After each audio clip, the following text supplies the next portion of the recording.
Аллах Құр'анда айтады: "Ва ин мин шайин илля индана хазаинуху ва ма нуназзилуху илля биқадарин ма'лум."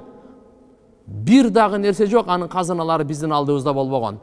Біз бирок белгілі өлчөмдө гана жерге түшүрөбүз дейт. Ар бир нерсенин қазынасы Алланын алдында. Хидаяттын қазынасы Алланын алдында. Ырыскынын қазынасы Алланын алдында. Нурдун қазынасы Алланын алдында.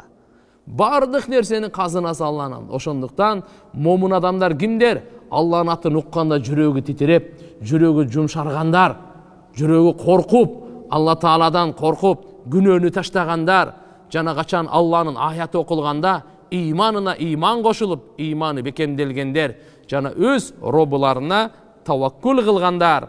Алладина юқимунас-салах ва мимма разакнахум юнфиқун. Алардагы кандай сыпаты бар? Алар намазды тургузушат.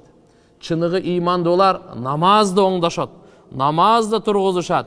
Жана биз берген ырыскыдан сарпташат дейт.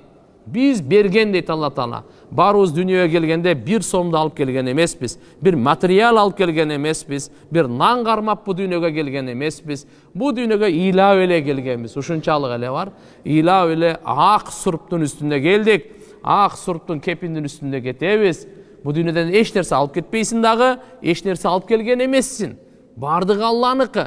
Lillahi ma fis semavati ve ma fil ard. Аллаға ғана таандық. Жер, асман, екеуінің ортасындағы бардық мүлк Алланыкы. Просто саңа отырымды пайдаланғанға беріп атат. Сен ушуну тура адал жол менен пайдаланасың бы, же арам жол менен пайдаланасың бы? Саңа сыноо беріп атат. Ушу дүниеге мас болуп, дүниенің кул болуп, Алланы унутуп каласың бы, же Алла Таалага кул болуп, дүниені өзүнүн чегинде иштетесиң бе деген чоң сыноо бар тугандар. Демек Алла Субханаху ва Таалага Алла айтып атат, биз берген деп атат. Bizde bir som жоқ эле, bir тыйын, bir доллар жоқ эле. Ким берген? Алла берген. Ошодан сарттагыла кимге?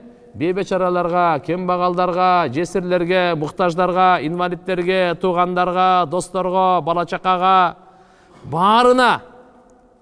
Юнфикун, сарттагандар. Алла Таалам бирөөгө көбүрөөк берсе, бирөөгө азыраак берсе, бу сыноо үчүн сарттагандар.